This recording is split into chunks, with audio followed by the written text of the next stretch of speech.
Oi, pessoal! Estamos de volta? Yeah! Como nunca.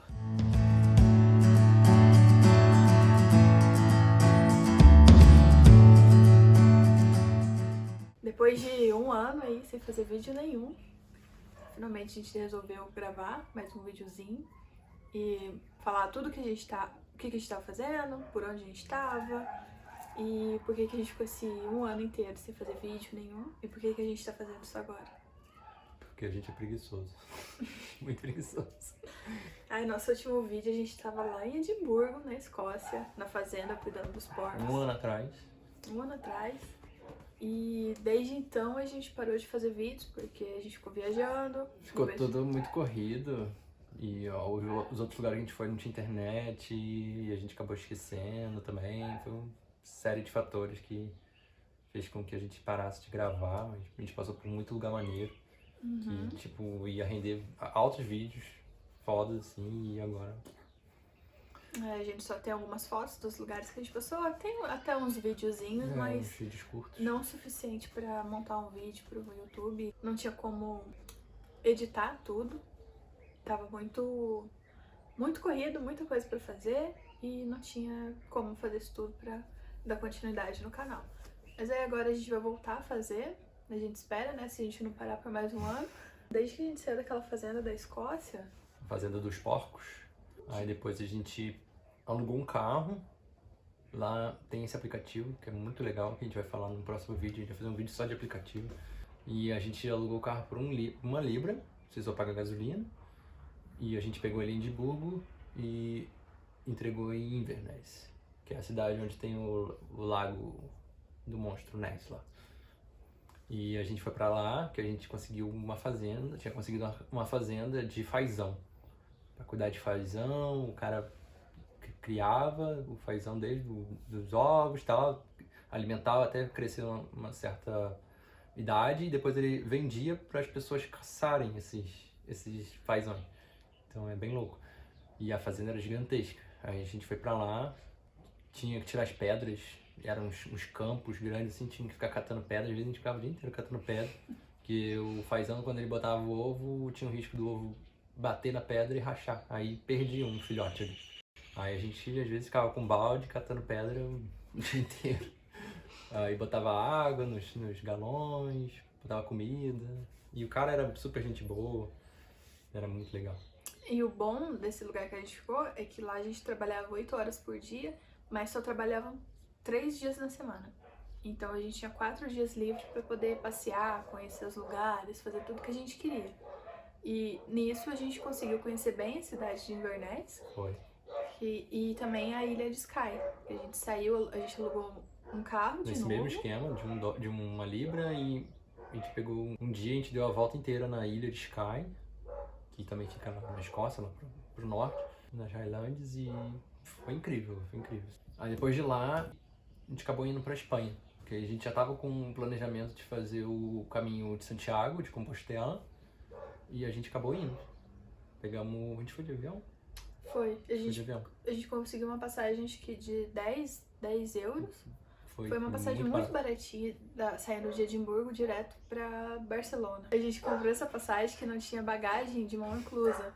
Então a gente tinha que pagar a passagem e a gente tinha o ukulele também pra levar. Só que pra pagar, pra despachar o ukulele, a gente precisaria pagar 50 euros a mais. Que era o valor do ukulele.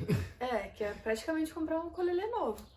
Então, a nossa ideia para conseguir entrar no avião sem ter que pagar essa taxa foi colocar o ukulele dentro da jaqueta. Casaco, é. Aí o Guilherme ficou todo doido lá com o ukulele desse tamanho, assim, dentro, todo torto. Parecia que eu tava carregando, sei lá, uma maleta de droga dentro do casaco. Todo mundo me olhando estranho.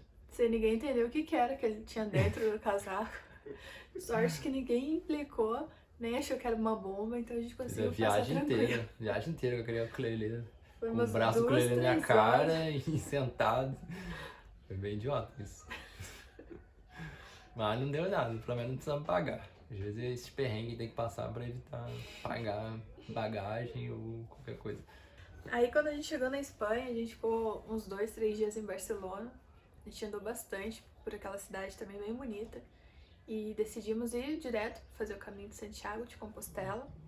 Então a gente foi mais aí umas 3 semanas que a gente ficou meio que isolados fazendo o caminho, andando muito, a gente andava 15, 20, 30 quilômetros por dia. Depois não tinha mais ânimo de fazer nada, assim, era as fotos que a gente tirava no caminho, as paisagens que a gente via e às vezes fazia um videozinho curto, mas chegava no albergue, ou no camping, ou onde fosse, não tinha mais força, assim, pra Fazer nada. editar, não tinha como fazer. Porque no dia seguinte, 6 horas da manhã, 5 horas da manhã, a gente já tava começando a andar, porque se começasse tarde, não achava mais vaga em hotel, em coisa, em albergue, nada, em hostel, e às vezes ia uma cidadezinha com 80, 100 habitantes, e, tipo, muito pequeno.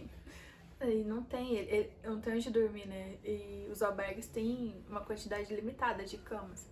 Então, se você chega tarde, não tem mais leitos disponíveis e você não tem pra onde ir, tem que ficar na rua. A gente até tinha nossa barraca, então algumas vezes que a gente não conseguiu albergue, a gente acampou no meio do mato, no meio da floresta. Até atrás de um cemitério a gente acampou uma vez. E só que tava muito frio. De madrugada é muito gelado e durante o dia é muito quente. Só que pra dormir era tão frio que a gente não aguentava, a gente não conseguia dormir. Então a gente ficava exausto, a gente dormia mal e depois no outro dia tinha que andar muito. E a gente também não estava se alimentando legal. A nossa alimentação era praticamente ovos e pão. Ovo cozido, porque a gente tinha equipamento, né? A gente acampava quando dava. E a gente tinha, mais para economizar, né? Que durante o caminho você pode acampar meio selvagem, assim, em qualquer lugar. E a gente tinha fogãozinho e tal, fazia às vezes uma abobrinha, fazia um macarrão, fazia um ovo cozido, mas era basicamente isso, pão e amendoim. E os albergues também, alguns são grátis, então a gente tentava chegar nesses gratuitos pra não ter que pagar, né? Não que seja caro, mas você fazendo isso todos os dias, ainda mais pra nós dois, no final acabava ficando um pouquinho caro. Eu acho que foi o lugar que a gente mais gastou dinheiro fazendo esse caminho. A gente gastou muito, muito mais do que a gente estava prevendo, mesmo sendo bem econômicos. Em um mês a gente gastou quase o valor inteiro do que a gente ficou quase um ano na Europa. Verdade. Porque para acampar era 5 a 10 euros para cada um. Fora alimentação, fora tudo, assim. A gente tinha que comprar água às vezes. E tu bota isso por dia, acaba acumulando uma grana, assim. E a gente não tinha muita grana para gastar. Mas foi legal. Tirando isso, tipo, eu acabei passando mal. Fiquei uma semana mal, assim, ó. Ou foi a água que eu comi, ou foi um ovo estragado. Eu fui com muita dor de barriga, dor mesmo, não diarreia, nada disso. Mas muita dor e barriga inchada. E a gente ficou parado quase uns 4 dias num hostel pra ver se melhorava e não melhorou. Aí acabamos desistindo na metade, realmente na metade. A gente tinha andado 400 e poucos quilômetros. Foi. A gente desistiu e acabou voltando pra Madrid pra poder ir pro médico, porque não tinha médico no caminho, assim. A cidade grande era longe e a gente ia gastar muito dinheiro pra poder ir pra frente ou voltar. A gente acabou desistindo e foi pra Madrid. Aí chegou lá, uns medicamentos bobos, acabei melhorando rápido. Poderia ter esperado mais e ter continuado o caminho, mas... Então, a gente acabou deixando esse plano de terminar o caminho de Santiago para uma próxima vez, quando a gente voltar pra Espanha. Mas valeu muito a pena, assim. Eles falam que o caminho é a partir de 100 km. A partir de 100 km já fez o caminho. Ó, um pedaço, né? Já tá cumprida a missão. Tipo, mas cada um tem sua trajetória lá, ou faz tudo, ou faz um pouco, ou faz o que você aguenta, né? E lá você sente o espírito do que é o caminho, assim, é muito maneiro. A energia, assim, as pessoas que você conhece, é muito legal. Vale a pena fazer. Foi uma das melhores experiências que a gente teve até agora na viagem. Foi muito legal. E com certeza a gente vai voltar pra fazer, pra concluir aí os 15 dias que ficaram faltando. Aí tem o passaporte também deles, que você pega no começo, é tipo um livretinho, né, com os espaços, como se fosse um passaporte mesmo. E a cada cidade você para na igreja ou num hostel, não sei, qualquer lugar desse, eles carimbam, aí você tem o carimbo de toda a trajetória, tem um mapinha, é muito legal. E depois, então, que a gente chegou em Madrid, que o Guilherme passou no médico e viu que tava tudo bem, a gente ficou aí mais uma semana em Madrid, mais ou menos, vendo o que a gente ia fazer, porque a gente não tava com planos de estar ali em Madrid naquela época. E, por sorte, a gente voltou pro Workaway, no site, né, e conseguimos um trabalho voluntário para fazer em Valência, que era praticamente restaurar um apartamento que estava em reforma. A gente só tinha que pintar as paredes, fazer uns concertos bobos rejunte, de massa corrida na parede, fechar uns buraquinhos, montar instalar armário. box, montar armário. Foi bem bobo, assim, mas a cidade é incrível também, linda, linda. A praia é linda, e a mulher que morava lá também deu tudo pra gente. Tudo. A gente nunca passou perrengue nesses workaways, foram muito bons. Aí o apartamento tinha vista pra praia, então a gente tava 5 minutos 5 andando minutos. da praia, era bem legal. Muito perfeito. E depois de Valência a gente foi... A gente foi pra Ibiza. Sim. A gente pegou a gente aí se deu uma um luxo semana. de... A gente tava pertinho, então a gente pegou um voo ali de Ibiza. A gente pagou 5 euros no voo, saindo de Valência pra Ibiza. Ficamos lá uns 4, 5 dias.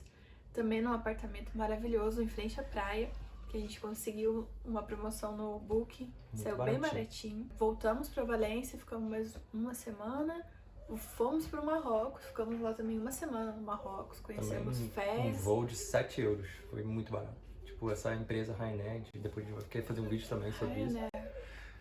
É melhor, assim, o avião é igual uma lata de sardinha, mas os voos são rápidos, 1 hora, então dá pra se espremer e pagar muito barato. 7 euros pra cada um. Pra ir pro Marrocos, cara, foi incrível, assim. E a gente foi pra cidade de Chefchaouen? A cidade azul, que eles chamam, que é uma cidade toda pintada de azul, desde o chão, as paredes, tudo. Bem bonitinha. E também no pé das montanhas, lá onde o pessoal faz toda a criação de plantação de haxixe e tudo mais. Foi um passeio bem legal. E Marrocos também é lindo, né? Meio comida estranho, boa, mas... a cultura é totalmente diferente, assim, é um choque, assim, tu sai da Europa e depois tu vai pro Marrocos, tu vê, é muito diferente, mas é bem legal, a cultura, as cores do lugar, as pessoas são calorosas também, tipo, muito maneiro. Depois de lá a gente acabou voltando pra Valência, pra pegar nossas malas, e de Valência a gente ficou meio perdido, sem saber o que fazer. Aí eu tenho um primo que mora nos Estados Unidos. Aí ele, vem pra cá, não sei o que, a gente já tava meio quebrado de grana. A gente vai, vamos pros Estados Unidos. A gente tinha um visto antes de largar tudo. Quando a gente trabalhava aqui no Brasil ainda, a gente tirou um visto pra poder, de turista, né? E esse primo me chamou e aí a gente chegou, ele acolheu a gente por 1 semana na casa dele, até a gente conseguir marcar um quarto, né? A gente alugou um quarto. Depois a gente vai fazer um vídeo também ensinando, falando sobre nossa trajetória lá, tipo, dando as dicas de como alugar, de como arrumar trabalho, de como fazer as coisas lá, que dá pra arrumar uma grana boa. Nos Estados Unidos a gente ficou 6 meses. Foi o tempo do nosso visto de turista. A gente faltando uns 2 dias pra acabar o nosso visto, antes de esperar a gente saiu. Mas a gente ficou 6 meses certinho lá nos Estados Unidos. Foram uns 5 trabalhando e a gente pegou 1 mês pra passear. Aí a gente foi na Filadélfia, foi em Washington, Las Vegas, Nevada, Grand Canyon. Califórnia, a gente foi pra Los Angeles, Hollywood, Washington já falei, Nova York, né, que foi o maior tempo que a gente passou lá. Tipo, Nova York a gente conheceu bem, os outros foram mais rapidinhos. Assim. E New Jersey, que é a nossa base. E depois de lá, a gente acabou voltando pro Brasil. Acabamos voltando pro Brasil pra poder passar o Natal, o Ano Novo, com a família e tudo. A gente veio pra ficar 2 meses, só pra ver todo mundo, passar essas festas de final de ano. E então a gente ia voltar pro nosso mochilão, fazer mochilão pela América do Sul.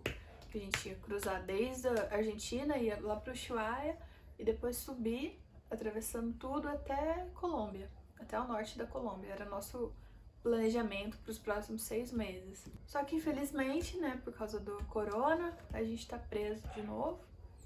E a gente conseguiu ir pra Argentina, a gente ficou lá 1 semana, passeando em Buenos Aires. Vou pra Buenos Aires. E de Buenos Aires a gente ia começar, tipo, carona, sem gastar dinheiro. A gente tinha separado, acho que foram $500 pra fazer a viagem de 6 meses. Era só carona, acampar, tipo, fazer trabalho voluntário, ficar na casa dos outros no couchsurfing, era só isso. Era bem rootizão mesmo. E acabou que a gente até conseguiu chegar até lá embaixo, no sul da Argentina. A gente só de carona, saindo desde Buenos Aires até a última cidadezinha antes da fronteira com o Chile. A gente chegou só de carona e acampando também, né, pela estrada. Depois, quando a gente atravessou a fronteira pro Chile, que para chegar no Ushuaia tem que atravessar pro Chile, para atravessar de novo para Argentina. Eles fecharam a fronteira da Argentina por conta do corona. Então a gente não tinha como voltar, nem subir de volta para Buenos Aires, nem atravessar para ir para o Ushuaia. A gente ficou preso num lugarzinho minúsculo ali no Chile.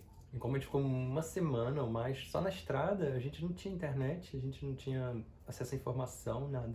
Pra gente, tipo, quando a gente saiu do Brasil, tinha um caso, né, do cara que tinha voltado da Itália e tal.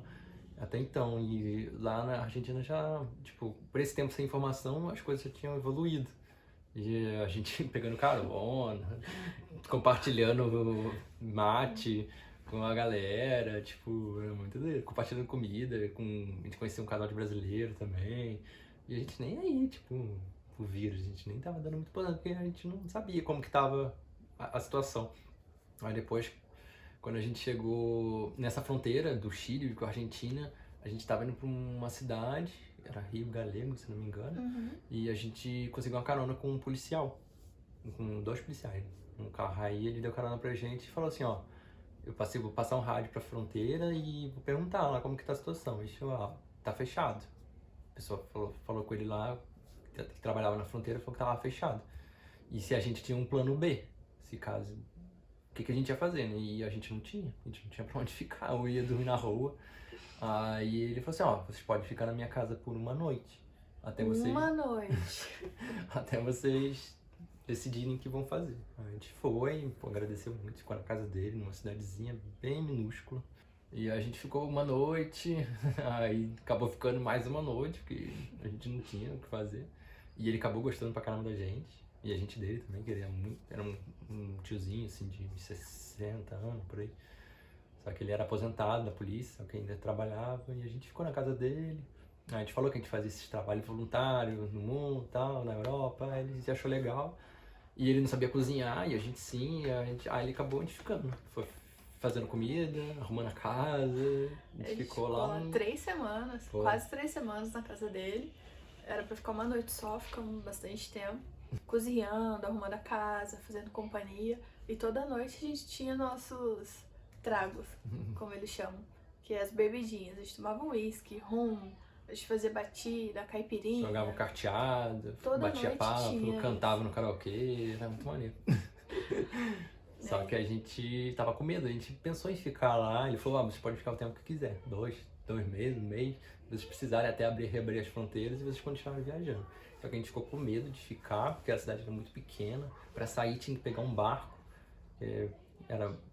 Para dar a volta era muito longe, para poder chegar de onde a gente veio. E para ir para uma cidade grande, que era Punta Arenas, que era bem perto, tinha que pegar o barco. Só que o barco não estava trafegando com estrangeiros, então a gente estava preso lá. E a gente teve que, para sair, a gente teve que pedir uma autorização no governo, pedir no consulado do Brasil entrasse em contato com a capitania dos portos. Foi uma treta. Uma treta que a gente ficou... Do dia que a gente chegou na casa dele, uns 2, 3 dias depois, a gente já comprou a passagem para voltar pro Brasil. Mas a gente só conseguiu sair de lá mais de 2 semanas depois, porque a empresa, a Latam, não deixava a gente embarcar, sempre cancelava o nosso voo. E também a gente não conseguia atravessar para a cidade de Punta Arenas, porque a capitania dos portos não deixava a gente embarcar. Até que o consulado conseguiu conversar com o capitão e eles deixaram a gente passar. Só que antes disso a gente teve que pegar várias autorizações, fazer exame, fazer aquele teste de temperatura, com febre ou não. fazer um outro tipo de passaporte sanitário, fazer várias coisas pra gente conseguir finalmente sair da cidadezinha e atravessar para a cidade de Punta Arenas, que lá que a gente ia pegar o nosso primeiro voo até Santiago, até a capital, pra poder voltar pro Brasil. E a gente tem que ficar aqui quietinhos, bons, saudáveis, pra gente poder se aventurar daqui a pouco, quando as fronteiras abrirem novamente. Aí nesse meio tempo, agora que a gente tem tempo, né, a gente vai gravar mais vídeos, a gente vai falar dos aplicativos que a gente usa na viagem, a gente vai falar dos nossos equipamentos que a gente usa de camping, de mochila, de barraca, tudo, saco de dormir, nossas tecnologias que a gente usa, de câmera, de aplicativo, Tudo. de tudo. Tudo que a gente não falou até agora, a gente finalmente vai ter tempo pra falar e voltar a gravar vídeos. Estamos de volta. Então, galera, conto com vocês. Se inscreve no canal. Deixe Por seu favor, like. porque a gente também não tem emprego. Agora a gente é desempregado, pobre, homeless, não tem casa. Mande favor, sem dinheiro. Aí a gente fala, vamos ganhar dinheiro nesse YouTube, cara. É Tentar o o que nos YouTube resta. dar um dinheiro pra gente. E a gente conta com vocês pra dar essa moral na gente. Logo, logo a gente tá de volta na estrada. Isso aí. Tchau.